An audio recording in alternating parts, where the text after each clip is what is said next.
Hi my dear students, I welcome you all for the video class.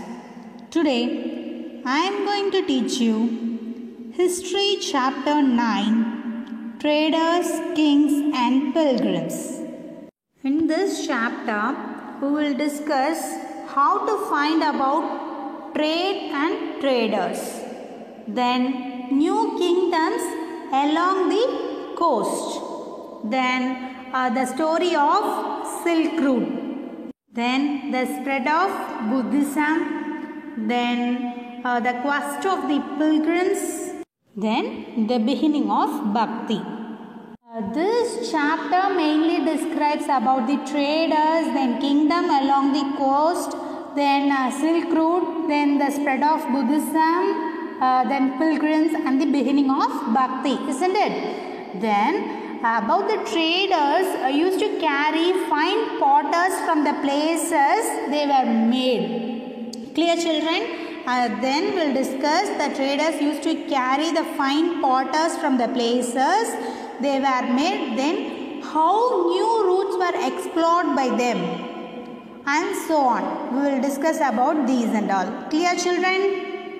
Then the new kingdoms were set up along the coast and how the Silk Route came into existence, then how Buddhism was widely spread, and at the conclusion describes about the beginning of Bhakti.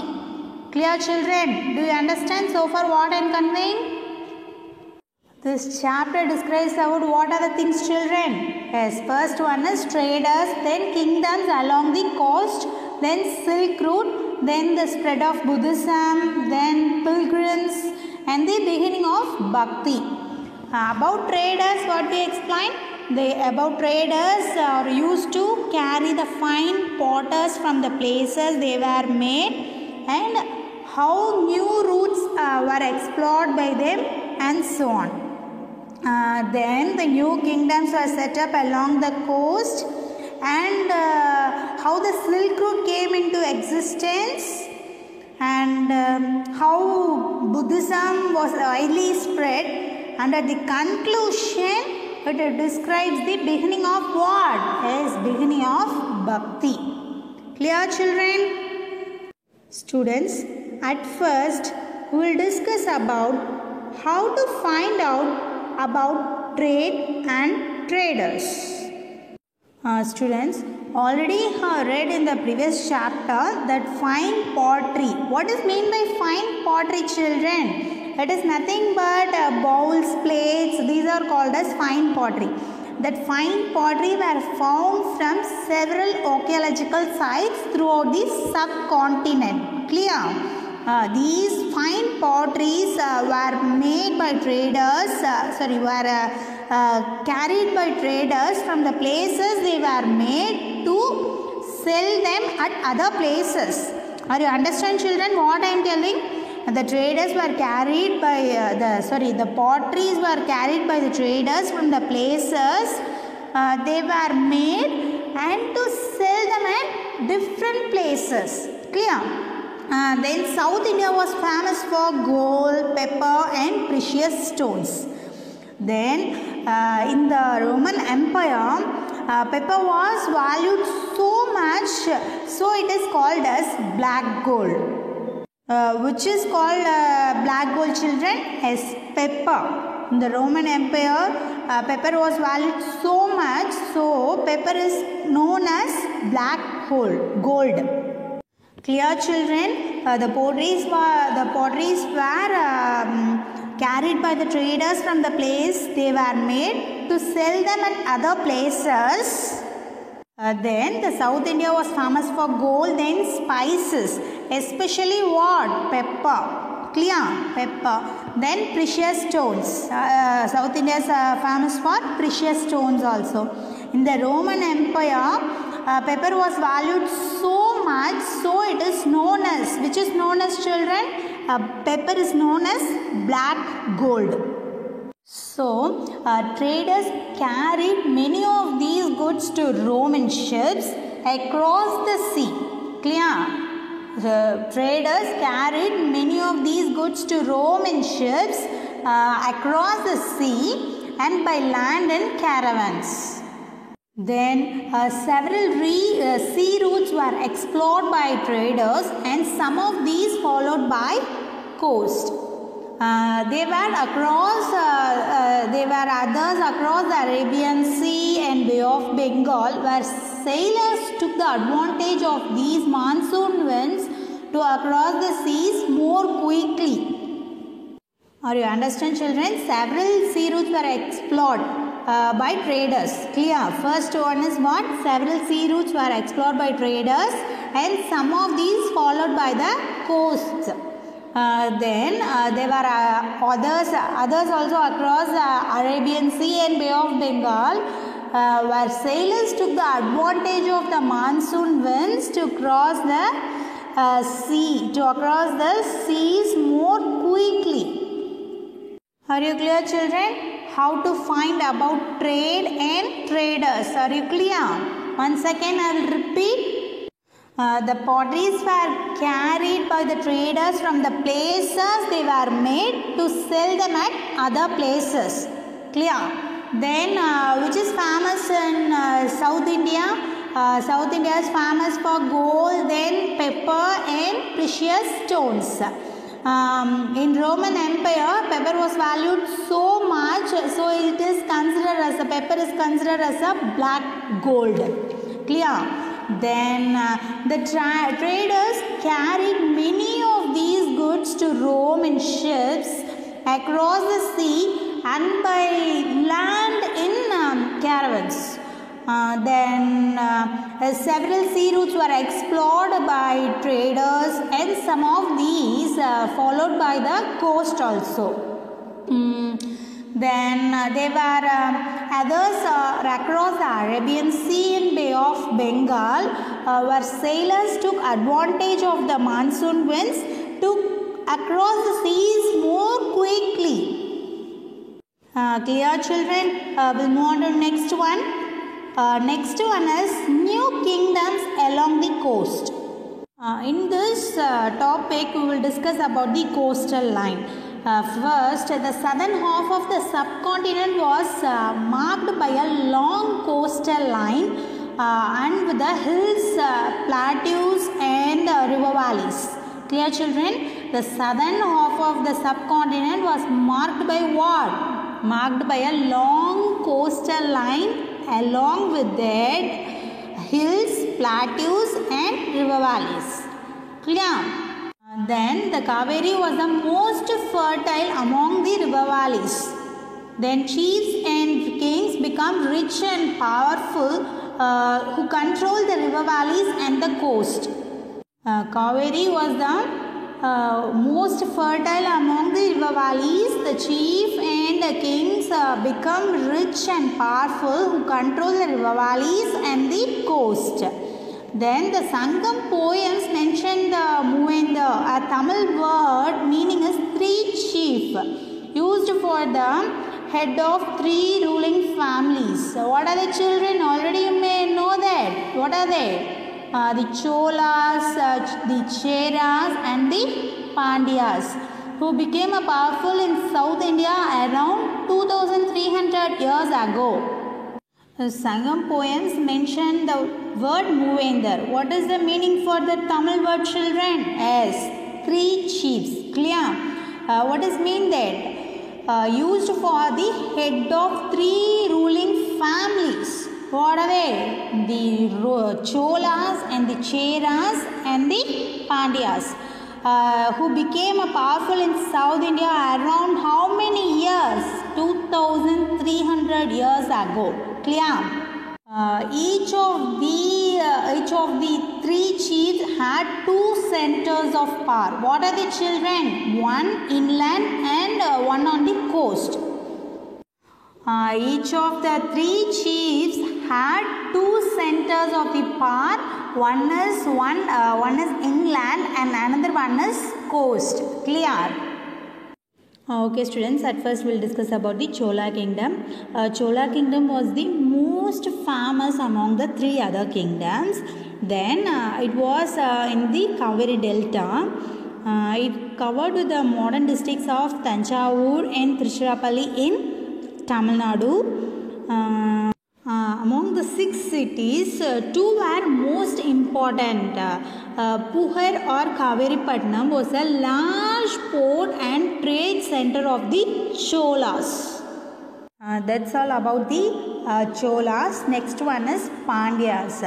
The Pandya kingdom comprised Madurai, then Ramanathapuram and Tirunelveli in Tamil Nadu.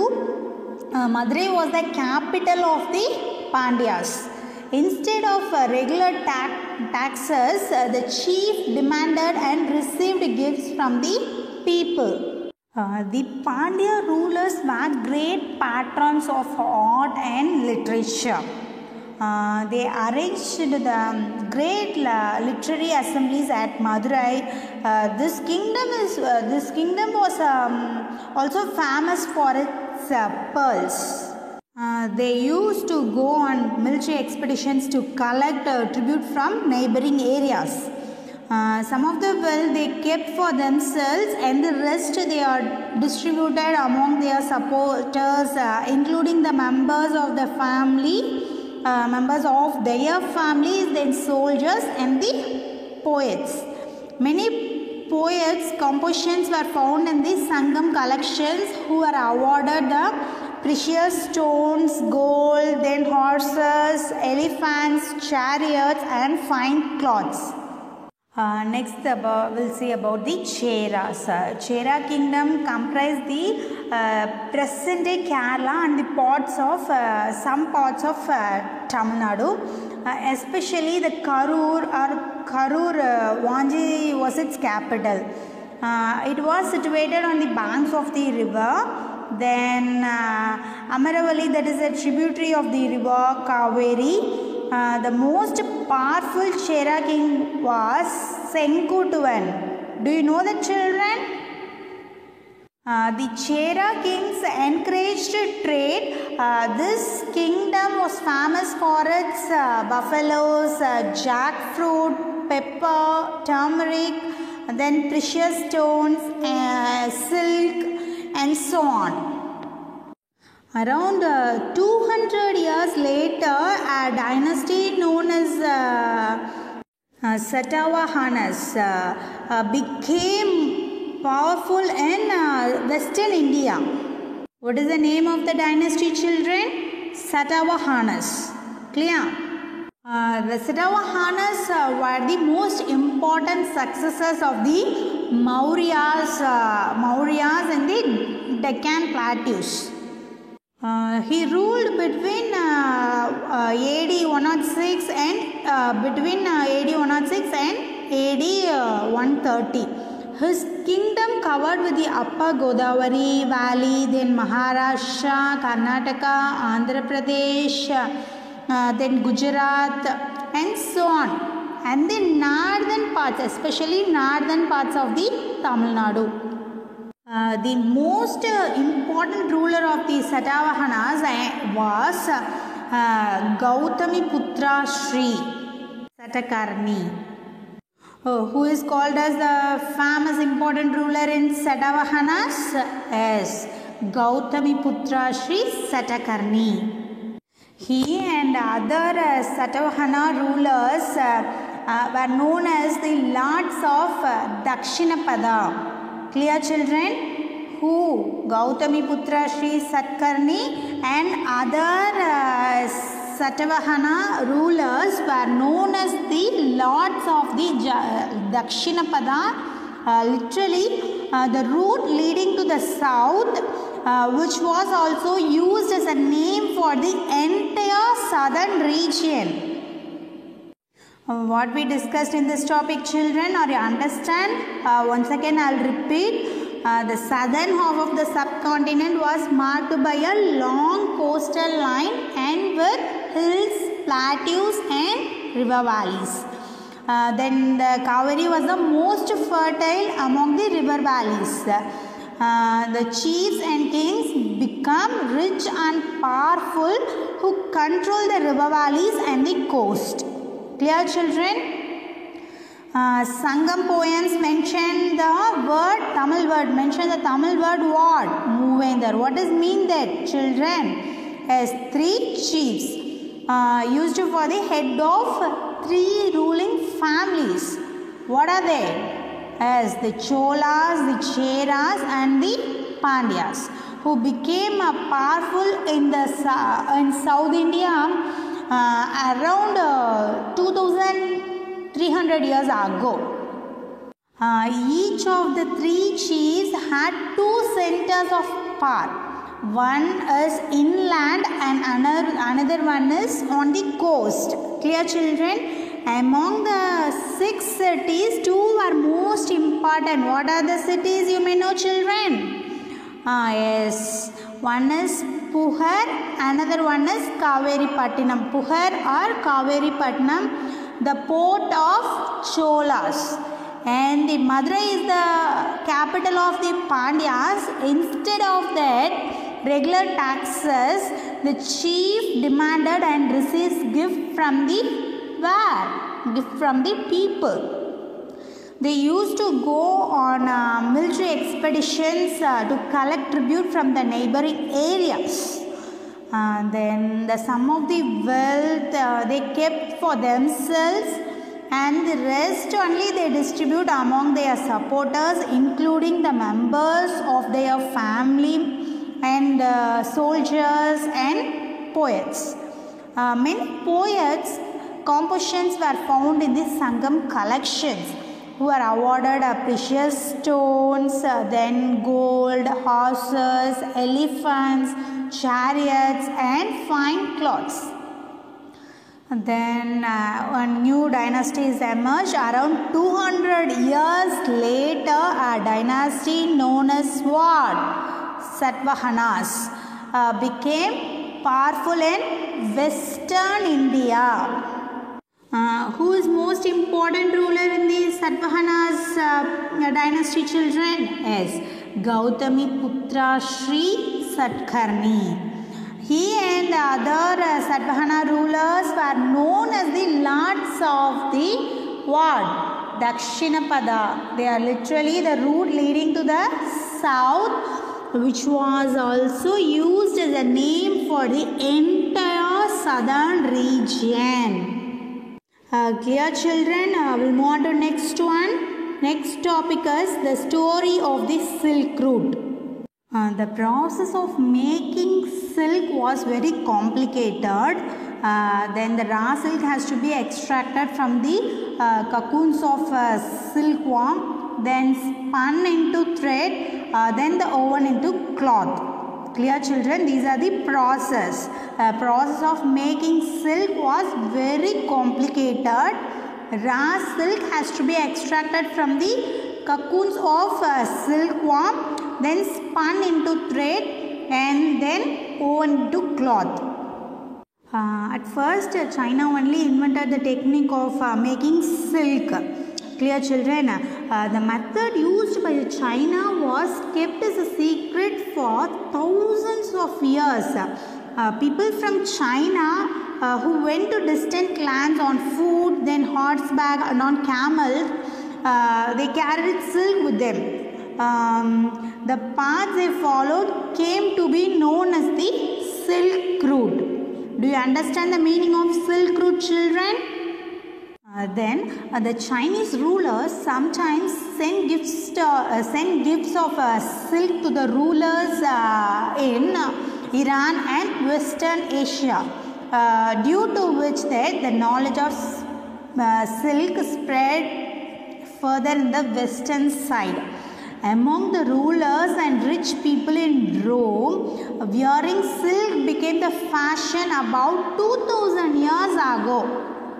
At that period, silk was very expensive, so it had to be brought all the way from the China via roads through mountains, then deserts also.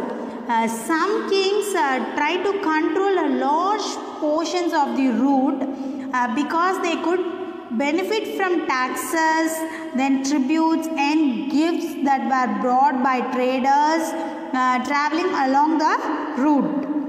In return, they protected the traders who passed through their kingdoms from attacks by robbers.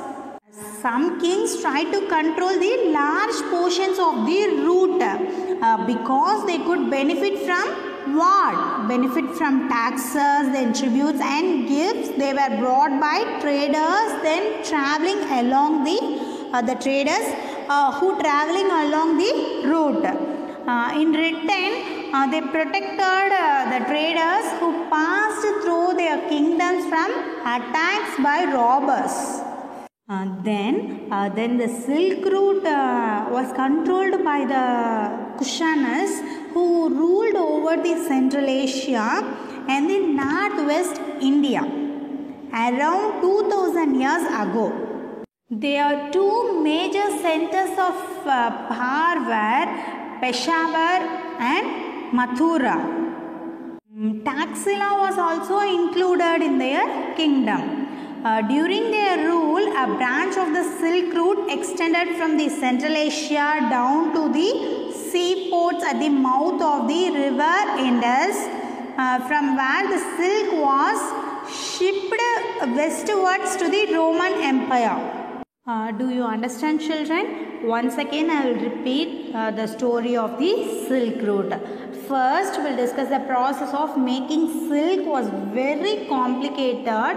Raw silk has to be extracted from the cocoons of silkworm, then spun into thread and then woven into cloth. Clear, children?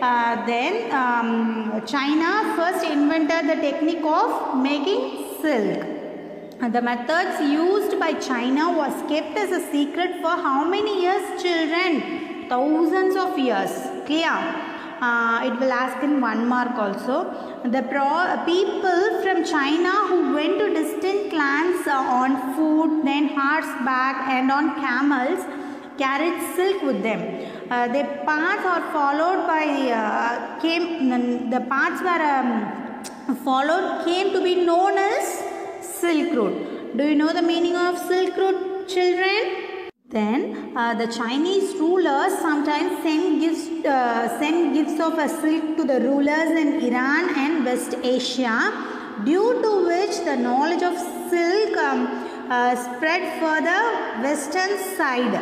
Among the rulers and rich people in Rome, wearing silk became the fashion about 2000 years ago.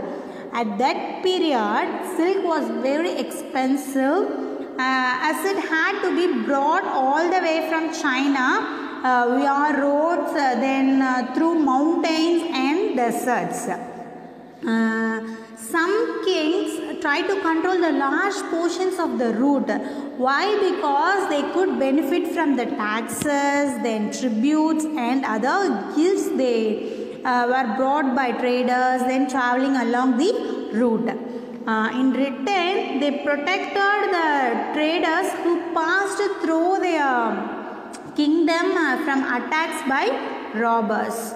Then finally, the Silk Route was controlled by the Kushanas, who ruled over the Central Asia and Northwest India around 2000 years ago. The two major centers of power are Peshawar and Mathura.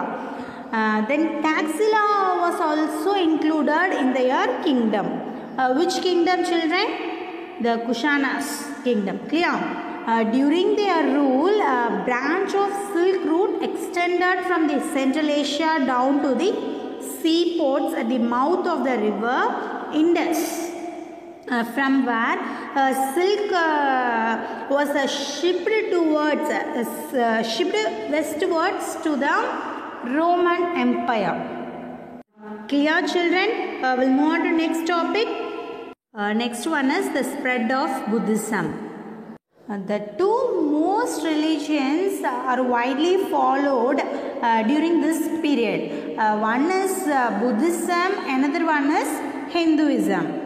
By this time, Buddhism was divided into two sects. One is Hinayana, another one is Mahayana. Hinayana was the earlier and the simpler form of Buddhism. It is not given in a book. Please make a note of it. Hinayana, Hinayana, was the earlier and the simpler form of Buddhism. Clear, children? Next one is Mahayana, Mahayana,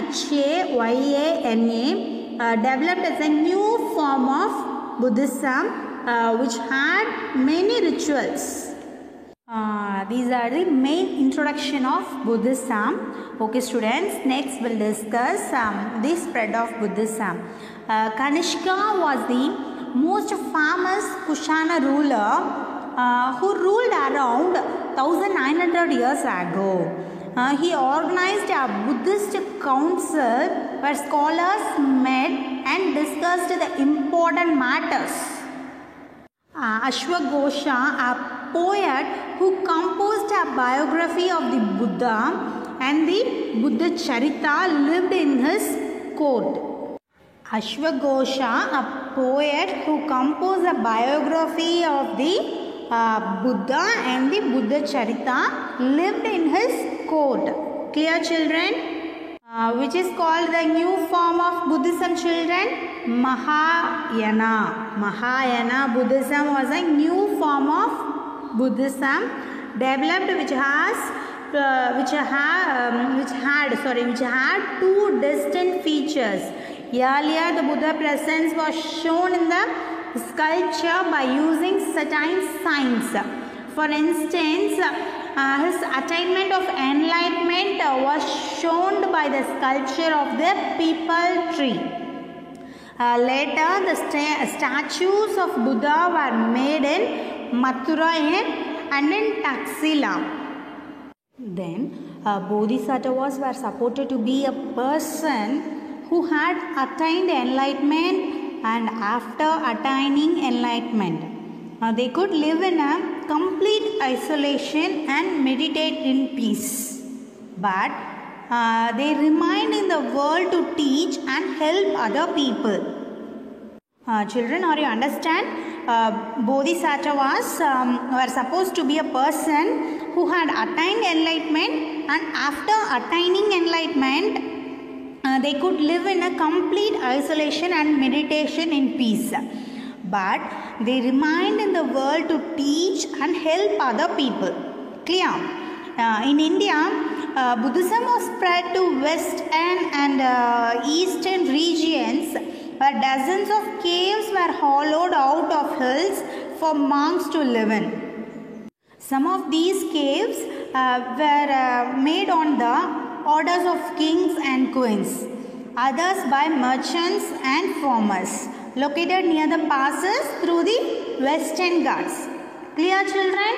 Next, the Buddhism also spread the southeasternwards to Sri Lanka, then Myanmar, then Thailand and other parts of Southeast Asia, including the Indonesia. Clear, children? The older form of Buddhism known as what? Yes, Theravada Buddhism was more popular in these areas. Clear, children? Students, I will repeat once again the spread of Buddhism. First, the Kanishka was the most famous Kushana's ruler who ruled around 1900 years ago. He organized a Buddhist council where scholars met and discussed the important matters. Clear? Then Ashwagosha, a poet who composed a biography of the Buddha and the Buddha Charita, lived in his court. Then we discussed old Buddhism, then new Buddhism. New form of Buddhism is called what, children? Mahayana Buddhism. A new form of Buddhism developed which had two distinct features. Earlier, the Buddha presence was shown in the sculpture by using certain signs. For instance, his attainment of enlightenment was shown by the sculptures of the peepal tree. Later, the statues of the Buddha were made in Mathura and in Taxila. Then Bodhisattva was supposed to be a person who had attained the enlightenment, and after attaining the enlightenment, they could live in complete isolation and meditation in peace. But they remained in the world to teach and help other people. They remained that thing only. In India, Buddhism was spread in the western and eastern regions, where the dozens of caves were hollowed out of hills for monks to live in them. Some of these caves were made on the orders of kings and queens. Others by merchants and farmers located near the passes through the Western Ghats. Okay. Next, Buddhism also spread in the southeastern wards to Sri Lanka, then Myanmar, then Thailand, and other parts of Southeast Asia, including the Indonesia. Children, then the older form of Buddhism means what, children? This is known as Theravada Buddhism, was more popular in these areas. Are you understand, children? We'll move on to next topic. Next one is the quest of the pilgrims. In this, the Chinese Buddhist pilgrims Fa-Xian came to the subcontinent about 1600 years ago. Xuanzang and Ai Kuang came about 50 years after Xuanzang. They came to visit places associated with the life of the Buddha as well as the famous monasteries. Clear, children? Each of these pilgrims wrote of dangers they encountered on their travels, which took years of the countries and other monasteries that they visited, and the book they carried back with them. Each of these pilgrims wrote of dangers they encountered on their travels, which took so many years of the countries and monasteries that they visited, and the book they carried back with them. Xuanzang took the land route back to China. He carried back statues of Buddha. The statues fully made up of gold, silver and sandalwood, and over 600 manuscripts loaded on the backs of 20 horses. Children, do you understand what I am conveying? He took the land route back to China. He carried back statues of Buddha. That statue is fully made up of what, children? Fully made up of gold, silver and sandalwood. And it over 600 manuscripts loaded on the backs of 20 horses. Over 50 manuscripts were lost when the boat on which he was crossing across the Indus capsized. He spent the rest of his life translating the remaining manuscripts from Sanskrit to Chinese. Do you understand, children? Over 50 manuscripts were lost when the boat on which he was crossing the Indus capsized. That time capsized. He spent the rest of the life translating the remaining manuscripts from Sanskrit into Chinese. Do you understand, children? Once again, I will repeat the quest of the pilgrims. First, the Chinese Buddhist pilgrims Fa-Xian came to the subcontinent about 1600 years ago. Then Xuanzang and Ai Kuang came about 50 years after the Xuanzang. They came to visit places associated with the life of the Buddha as well as the famous monasteries. Clear, children? Each of these pilgrims wrote of the dangers they encountered on their travels, which took more years, of the countries and the monasteries that they visited, and the book they carried back with them. Clear, children? Finally, Xuanzang took the land route back to where? Yes, back to China. He carried back statues of Buddha. That statues fully made up of what? Gold, silver and sandalwood. And over 600 manuscripts are loaded on the backs of the 20 horses. Over 50 manuscripts were lost when the boat on which he was crossing the time the boat is capsized. So he spent the rest of his life translating the remaining manuscripts. The language already in that manuscripts are Sanskrit. After that incident, he spent the rest of his life for translating the languages, Sanskrit into Chinese. Clear, children? Or you understand? Okay, students. Now we'll move on to next topic. Next one is the beginning of Bhakti.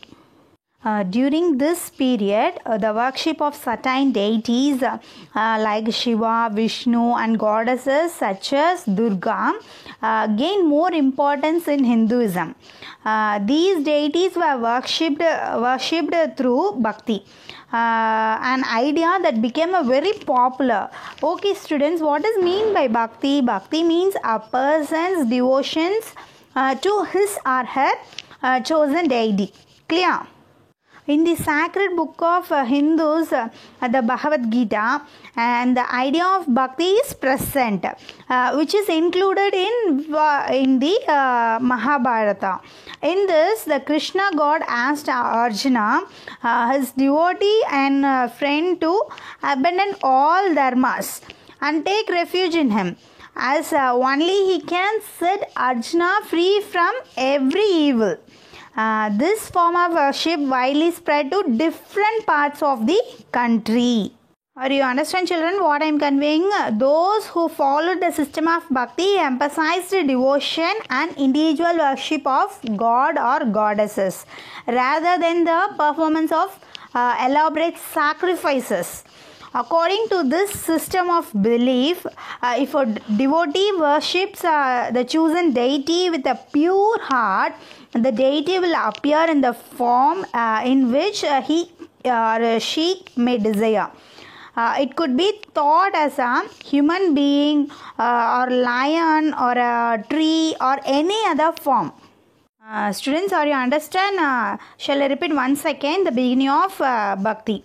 During this time, the worship of certain deities like Shiva, Vishnu and goddesses such as Durga gained more importance in Hinduism, isn't it? These deities were worshipped through Bhakti, an idea that became very popular. Bhakti means nothing but a person's devotions to his or her chosen deity. Clear? In the sacred book of Hindus, that is the Bhagavad Gita, the idea of Bhakti is present, which is included in the Mahabharata also. In this, the the God asked the Arjuna, his devotee and his friends, to abandon all dharmas and take refuge in him, as only he can set Arjuna free from every evil. This form of worship widely spread into the different parts of the country.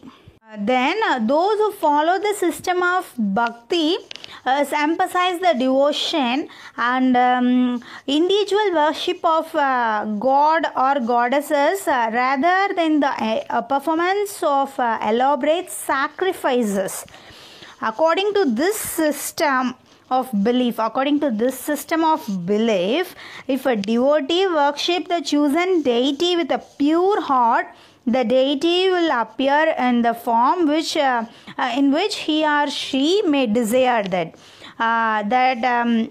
The deity will appear in the form either as a human being or lion or a tree or any other form. Okay, children, shall I give the quick revision? Okay, students, what is the name of the chapter? Yes, Traders, Kings and Pilgrims. At first, what we discussed, how to find out about trade and traders, isn't it? In that, which is considered as the black gold. Yes, pepper is considered as a black gold. Why means South India is famous for so many things: gold, pepper, and precious stone. In the Roman Empire, pepper was valued so much, so it is called as what? Black gold. Next we discuss about the new kingdoms along the coast, isn't it? In that we discussed the Moovendar, main meaning. What is the main thing? What is the meaning for Moovendar? A Tamil word meaning is 3 chiefs. Who are they?